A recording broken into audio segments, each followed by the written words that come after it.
अनिश्चितता जीवन का हिस्सा है। जीवन में उतार चढ़ाव आते रहते हैं। भगवान कृष्ण कहते हैं कि जीवन में स्थिर रहने के लिए हमें अनिश्चितता को स्वीकार करना होगा। ये बिंदु हमें सिखाता है कि जीवन में कुछ भी स्थायी नहीं है और हमें हर परिस्थिति के लिए तैयार रहना चाहिए। अनिश्चितता को अपनाकर हम जीवन की चुनौतियों का सामना करने के लिए अधिक मजबूत और साहसी बन सकते हैं। एक छोटे से गांव में एक किसान रहता था जिसका नाम राम था। राम अपने परिवार के साथ एक छोटे से खेत में काम करता था और अपने परिवार का पालन पोषण करता था। वो बहुत मेहनती और ईमानदार था और उसके गांव के लोग उसे बहुत मानते थे। एक दिन अचानक एक तूफान आया और राम के खेत को पूरी तरह से नष्ट कर दिया। उसकी फसलें बर्बाद हो गई और उसके पास अपने परिवार का पालन पोषण करने के लिए कुछ नहीं बचा। राम बहुत उदास और परेशान हो गया और उसे नहीं पता था कि वह अपने परिवार का पालन पोषण कैसे करेगा। राम ने अपने गांव के एक बुद्धिमान व्यक्ति से सलाह ली जो भगवान कृष्ण की शिक्षाओं का पालन करता था। उस व्यक्ति ने राम को समझाया कि जीवन में अनिश्चितता एक हिस्सा है और हमें इसके लिए तैयार रहना चाहिए। उसने राम को कहा, राम, तुमने अपने खेत में बहुत मेहनत की, लेकिन तूफान ने तुम्हारी फसलें बर्बाद कर दी। ये जीवन की अनिश्चितता है और हमें इसके लिए तैयार रहना चाहिए। राम ने उस व्यक्ति की बात सुनी और समझा कि जीवन में अनिश्चितता एक हिस्सा है। उसने अपने आप से पूछा, क्या मैं अपने परिवार का पालन पोषण करने के लिए कुछ और कर सकता हूँ? राम ने अपने गांव में एक नए अवसर की तलाश शुरू की और जल्द ही उसने एक नए व्यवसाय की शुरुआत की। राम ने अपने गांव में एक छोटी सी दुकान खोली और अपने परिवार का पालन पोषण करने लगा। उसने अपने व्यवसाय में बहुत मेहनत की और जल्द ही उसकी दुकान सफल हो गई।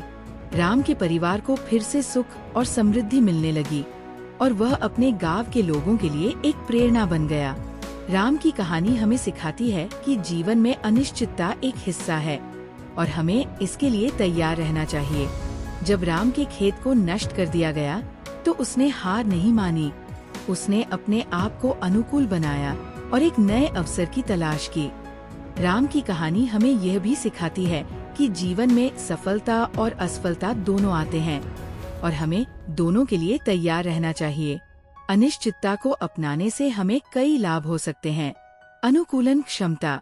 अनिश्चितता को अपनाने से हम अपने आप को अनुकूल बना सकते हैं और नए अवसरों की तलाश कर सकते हैं। मजबूती। अनिश्चितता को अपनाने से हम जीवन की चुनौतियों का सामना करने के लिए अधिक मजबूत और साहसी बन सकते हैं। नए अवसर। अनिश्चितता को अपनाने से हमें नए अवसर मिल सकते हैं जो हमें सफलता की ओर ले जा सकते हैं। जीवन में अनिश्चितता एक हिस्सा है और हमें इसके लिए तैयार रहना चाहिए। राम की कहानी हमें सिखाती है कि अनिश्चितता को अपनाने से हम जीवन की चुनौतियों का सामना करने के लिए अधिक मजबूत और साहसी बन सकते हैं। अनिश्चितता को अपनाकर हम अपने जीवन में नए अवसरों की तलाश कर सकते हैं और सफलता की ओर बढ़ सकते हैं। भगवान कृष्ण की शिक्षाएं हमें अनिश्चितता को अपनाने और जीवन की चुनौतियों का सामना करने के लिए प्रेरित करती है। नकारात्मकता से लड़ने की ताकत। कृष्ण हमें सिखाते हैं कि नकारात्मक विचारों और भावनाओं से लड़ने की ताकत हमें अपने अंदर से मिलती है। आत्मविश्लेषण और आत्म संयम से हम मुश्किल समय को पार कर सकते हैं। ये बिंदु हमें सिखाता है कि हमारे विचार और भावनाएं हमारे जीवन को आकार देती हैं और हमें नकारात्मकता से लड़ने के लिए अपने अंदर की ताकत को पहचानना होगा। एक छोटे से शहर में एक युवक रहता था जिसका नाम रोहन था। रोहन एक बड़े कॉरपोरेट घराने में काम करता था और अपने काम में बहुत अच्छा था। लेकिन एक दिन उसके बॉस ने उसे एक बड़ा प्रोजेक्ट देने से मना कर दिया और रोहन को लगा कि उसके करियर में उसका भविष्य खतरे में है। रोहन ने नकारात्मक विचारों को अपने मन में घर करने दिया और वह उदास और परेशान हो गया। एक दिन रोहन ने अपने एक मित्र से बात की जो एक योगी था। उस मित्र ने रोहन को समझाया कि नकारात्मक विचारों और भावनाओं से लड़ने की ताकत हमें अपने अंदर से मिलती है। उसने रोहन को कहा, रोहन, तुम्हारे विचार और भावनाएं तुम्हारे जीवन को आकार देती है। तुम्हें नकारात्मकता से लड़ने के लिए अपने अंदर की ताकत को पहचानना होगा। रोहन ने अपने मित्र की बात सुनी और समझा कि उसे अपने विचारों और भावनाओं पर नियंत्रण करना होगा। उसने अपने आप को योग और ध्यान की ओर मोड़ दिया और अपने मन को शांत करने की कोशिश करने लगा। रोहन ने अपने आप से पूछा, क्या मैं अपने नकारात्मक विचारों को बदल सकता हूँ? और उसने अपने आप को सकारात्मक विचारों की ओर मोड़ दिया। रोहन की कहानी हमें सिखाती है कि नकारात्मक विचारों और भावनाओं से लड़ने की ताकत हमें अपने अंदर से मिलती है। जब रोहन ने अपने नकारात्मक विचारों को अपने मन में घर करने दिया, तो वह उदास और परेशान हो गया। लेकिन जब उसने अपने विचारों और भावनाओं पर नियंत्रण किया, तो वह अपने जीवन को सकारात्मक दिशा में मोड़ने में सफल रहा। नकारात्मकता से लड़ने के कई तरीके हैं। आत्मविश्लेषण। अपने विचारों और भावनाओं का विश्लेषण करके हम नकारात्मकता को पहचान सकते हैं और उसे बदलने की कोशिश कर सकते हैं। आत्मसंयम। अपने विचारों और भावनाओं पर नियंत्रण करके हम नकारात्मकता से लड़ सकते हैं और सकारात्मकता को बढ़ावा दे सकते हैं। सकारात्मक विचार। सकारात्मक विचारों को अपनाकर हम नकारात्मकता को दूर कर सकते हैं और अपने जीवन को सकारात्मक दिशा में मोड़ सकते हैं। नकारात्मकता से लड़ने की ताकत हमें अपने अंदर से मिलती है। रोहन की कहानी हमें सिखाती है कि आत्मविश्लेषण और आत्मसंयम से हम नकारात्मकता से लड़ सकते हैं और अपने जीवन को सकारात्मक दिशा में मोड़ सकते हैं। भगवान कृष्ण की शिक्षाएं हमें नकारात्मकता से लड़ने और अपने जीवन को सकारात्मक दिशा में मोड़ने के लिए प्रेरित करती है। कर्म का महत्व। भगवान कृष्ण कर्म के महत्व पर जोर देते हैं। मुश्किल समय में भी हमें अपने कर्तव्यों का पालन करना चाहिए और सकारात्मक कर्म करते रहना चाहिए। ये बिंदु हमें सिखाता है कि हमारे कर्म हमारे जीवन को आकार देते हैं और हमें अपने कर्तव्यों का पालन करने के लिए हमेशा तैयार रहना चाहिए। एक छोटे से गांव में एक युवक रहता था जिसका नाम अर्जुन था। अर्जुन एक गरीब परिवार से था और उसके परिवार की स्थिति बहुत खराब थी।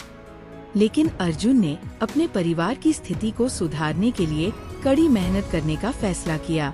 उसने अपने गांव में एक छोटी सी दुकान खोली और अपने परिवार का पालन पोषण करने लगा।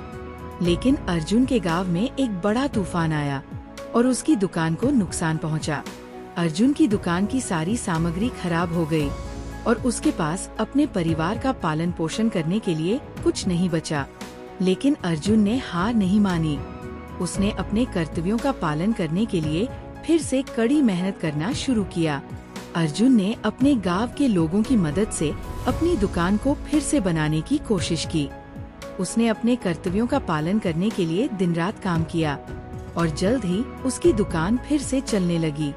अर्जुन के परिवार की स्थिति भी सुधरने लगी और वह अपने गांव के लोगों के लिए एक प्रेरणा बन गया। अर्जुन की कहानी हमें सिखाती है कि कर्म का महत्व हमारे जीवन में बहुत अधिक है।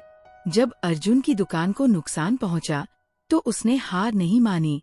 उसने अपने कर्तव्यों का पालन करने के लिए फिर से कड़ी मेहनत करना शुरू किया और जल्द ही उसकी दुकान फिर से चलने लगी। अर्जुन की कहानी हमें यह भी सिखाती है कि हमारे कर्म हमारे जीवन को आकार देते हैं और हमें अपने कर्तव्यों का पालन करने के लिए हमेशा तैयार रहना चाहिए। कर्म के महत्व को समझने से हमें कई लाभ हो सकते हैं। सफलता। कर्म के महत्व को समझने से हम अपने लक्ष्यों को प्राप्त करने के लिए कड़ी मेहनत कर सकते हैं। आत्मविश्वास। कर्म के महत्व को समझने से हम अपने आप पर विश्वास कर सकते हैं और अपने कर्तव्यों का पालन करने के लिए तैयार रह सकते हैं। सकारात्मक परिणाम। कर्म के महत्व को समझने से हम सकारात्मक परिणाम प्राप्त कर सकते हैं और अपने जीवन को सकारात्मक दिशा में मोड़ सकते हैं। कर्म का महत्व हमारे जीवन में बहुत अधिक है। अर्जुन की कहानी हमें सिखाती है कि हमें अपने कर्तव्यों का पालन करने के लिए हमेशा तैयार रहना चाहिए और सकारात्मक कर्म करते रहना चाहिए। भगवान कृष्ण की शिक्षाएं हमें कर्म के महत्व को समझने और अपने जीवन को सकारात्मक दिशा में मोड़ने के लिए प्रेरित करती है। आत्मविश्वास और धैर्य। कृष्ण हमें आत्मविश्वास और धैर्य की ताकत से लैस करते हैं। मुश्किल समय में भी हमें अपने लक्ष्य पर ध्यान केंद्रित रखना चाहिए और धैर्यपूर्वक आगे बढ़ना चाहिए। ये बिंदु हमें सिखाता है कि आत्मविश्वास और धैर्य के साथ हम किसी भी चुनौती का सामना कर सकते हैं और अपने लक्ष्यों को प्राप्त कर सकते हैं। एक छोटे से शहर में एक युवक रहता था जिसका नाम विकास था। विकास एक बड़े सपने के साथ एक सफल व्यवसायी बनना चाहता था, लेकिन उसके पास शुरुआत करने के लिए पर्याप्त धन नहीं था। विकास ने अपने सपने को पूरा करने के लिए कड़ी मेहनत करने का फैसला किया और एक छोटे से व्यवसाय की शुरुआत की। लेकिन विकास के व्यवसाय को शुरुआत में बहुत सारी चुनौतियों का सामना करना पड़ा। उसके पास पर्याप्त ग्राहक नहीं थे और उसके व्यवसाय को घाटा हो रहा था। विकास ने हार नहीं मानी और अपने लक्ष्य पर ध्यान केंद्रित रखा।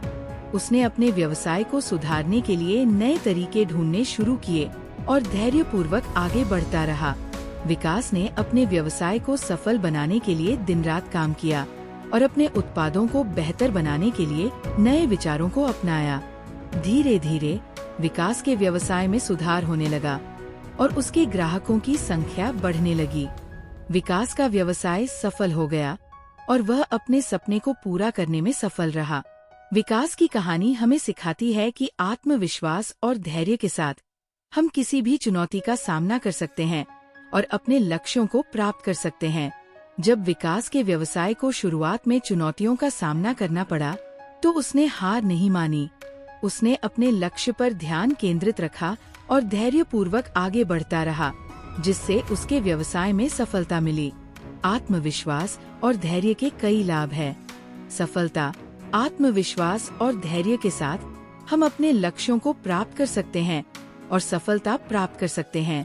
आत्मविकास, आत्मविश्वास और धैर्य के साथ हम अपने आप को विकसित कर सकते हैं और अपने कौशलों में सुधार कर सकते हैं। चुनौतियों का सामना, आत्मविश्वास और धैर्य के साथ हम किसी भी चुनौती का सामना कर सकते हैं और अपने लक्ष्यों को प्राप्त कर सकते हैं। आत्मविश्वास और धैर्य की ताकत हमें किसी भी चुनौती का सामना करने और अपने लक्ष्यों को प्राप्त करने में मदद करती है। विकास की कहानी हमें सिखाती है कि आत्मविश्वास और धैर्य के साथ हम अपने सपनों को पूरा कर सकते हैं और सफलता प्राप्त कर सकते हैं। भगवान कृष्ण की शिक्षाएं हमें आत्मविश्वास और धैर्य की ताकत को अपनाने और अपने जीवन को सकारात्मक दिशा में मोड़ने के लिए प्रेरित करती है। जीवन की वास्तविकता को समझना। भगवान कृष्ण की शिक्षाएं हमें जीवन की वास्तविकता को समझने में मदद करती है। वे हमें सिखाते हैं कि जीवन में कुछ भी स्थायी नहीं है और इसलिए हमें अपने लक्ष्यों और मूल्यों पर ध्यान केंद्रित करना चाहिए। ये बिंदु हमें सिखाता है कि जीवन की वास्तविकता को समझने से हम अपने जीवन को अधिक अर्थपूर्ण और उद्देश्यपूर्ण बना सकते हैं। एक छोटे से गांव में एक बूढ़ा व्यक्ति रहता था जिसका नाम रामदास था। रामदास एक साधु था जो अपने जीवन को भगवान की भक्ति में समर्पित कर दिया था। वह अपने गांव के लोगों को जीवन की वास्तविकता के बारे में सिखाता था और उन्हें अपने लक्ष्यों और मूल्यों पर ध्यान केंद्रित करने के लिए प्रेरित करता था। एक दिन एक युवक रामदास के पास आया और उससे पूछा, रामदास जी, जीवन का उद्देश्य क्या है? रामदास ने युवक को समझाया कि जीवन का उद्देश्य अपने लक्ष्यों और मूल्यों पर ध्यान केंद्रित करना है और जीवन की वास्तविकता को समझना है। रामदास ने युवक को कहा, जीवन में कुछ भी स्थायी नहीं है, इसलिए हमें अपने लक्ष्यों और मूल्यों पर ध्यान केंद्रित करना चाहिए और जीवन को अधिक अर्थपूर्ण और उद्देश्यपूर्ण बनाना चाहिए। युवक ने रामदास की बात सुनी और समझा कि जीवन की वास्तविकता को समझने से वह अपने जीवन को अधिक अर्थपूर्ण और उद्देश्यपूर्ण बना सकता है।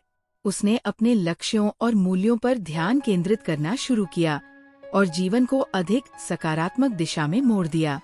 रामदास की कहानी हमें सिखाती है कि जीवन की वास्तविकता को समझने से हम अपने जीवन को अधिक अर्थपूर्ण और उद्देश्यपूर्ण बना सकते हैं। जब युवक ने रामदास की बात सुनी, तो उसने अपने लक्ष्यों और मूल्यों पर ध्यान केंद्रित करना शुरू किया और जीवन को अधिक सकारात्मक दिशा में मोड़ दिया। रामदास की कहानी हमें यह भी सिखाती है कि जीवन में कुछ भी स्थायी नहीं है, इसलिए हमें अपने लक्ष्यों और मूल्यों पर ध्यान केंद्रित करना चाहिए। जीवन की वास्तविकता को समझने के कई लाभ हैं।